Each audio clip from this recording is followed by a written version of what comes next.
Hello viewers, good afternoon. Welcome to Kaushika Krishna vlogs. ఈరోజు అయితే మనం పన్నీర్ బటర్ దోశ ఎలా తయారు చేయాలో చూద్దామండి. దీనికైతే ముందుగా స్టవ్ ఆన్ చేసుకొని దోశ ప్యాన్ పెట్టుకొని ఒక దోశ అయితే పోసుకోవాలండి. నార్మల్గా మనం దోశ ఎలా పోసుకుంటామో అలాగే వేసుకోవాలి.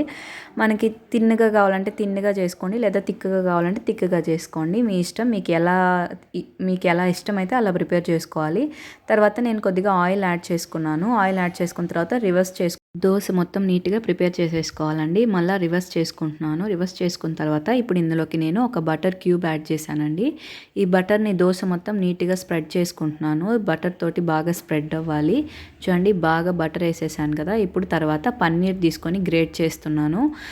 ఈ బటర్ అనేది చాలా టేస్ట్ ఇస్తుంది పన్నీర్కి. సో అందుకని పన్నీర్ అంతా నీట్గా గ్రేట్ చేస్తున్నాను. ఈ బటర్ లేకపోతే ఆయిల్ అన్నా మీరు యాడ్ చేసుకోవచ్చు, నో ప్రాబ్లం. బటర్ ఉంటే మాత్రం ఖచ్చితంగా యాడ్ చేసుకోండి, చాలా బాగుంటుంది టేస్ట్ అయితే. తర్వాత నేను ఒక half spoon red chilli powder add చేసుకున్నానండి. తర్వాత సరిపడా సాల్ట్ కూడా యాడ్ చేసుకుంటున్నాను. ఇంకా కొద్దిగా చాట్ మసాలా కూడా యాడ్ చేశానండి. యాడ్ చేసిన తర్వాత ఇప్పుడు నేను ఈ దోశ పైన చాప్ చేసి పెట్టుకున్న ఆనియన్స్ యాడ్ చేసుకుంటున్నాను. ఇంకా తర్వాత కొద్దిగా టొమాటో కూడా యాడ్ చేసుకుంటున్నానండి. మనకి పన్నీర్కి ఇవన్నీ మిక్స్ ఉంటే చాలా బాగుంటుంది కర్రీ టేస్ట్లో. తర్వాత కొద్దిగా క్యాప్సికమ్ కూడా పీసెస్ యాడ్ చేసుకుంటున్నానండి. ఇంకా కొద్దిగా కొత్తిమీర, ఇంకా పుదీనా కూడా యాడ్ చేసుకుంటున్నాను. ఇవన్నీ యాడ్ చేసుకున్న తర్వాత ఇప్పుడు ఇందులోకి నేను సాసెస్ యాడ్ చేస్తానండి.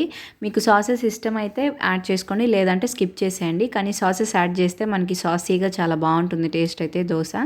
ఇప్పుడు కొద్దిగా గ్రీన్ చిల్లీ సాస్ యాడ్ చేసుకున్నాను. తర్వాత టమాటో కెచప్ ఉంటుంది కదా, అది కూడా ఒక 1 స్పూన్ వరకు యాడ్ చేసుకున్నానండి.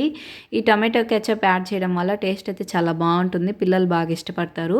ఇదైతే ఇప్పుడు నేను యాడ్ చేసేది సెజ్వానా సాస్ అండి. మీకు ఇష్టం ఉంటే యాడ్ చేసుకోండి, లేదంటే స్కిప్ చేసేసుకోవచ్చు. సెజ్వానా సాస్ యాడ్ చేయడం వల్ల మనకి బాగా స్పైసీగా ఉంటుందండి దోశ అయితే. ఇష్టమయ్యే వాళ్ళు యాడ్ చేసుకోండి, లేదంటే స్కిప్ చేసేసుకోండి. తర్వాత అంతా ఇలా బాగా మిక్స్ చేసుకోవాలి.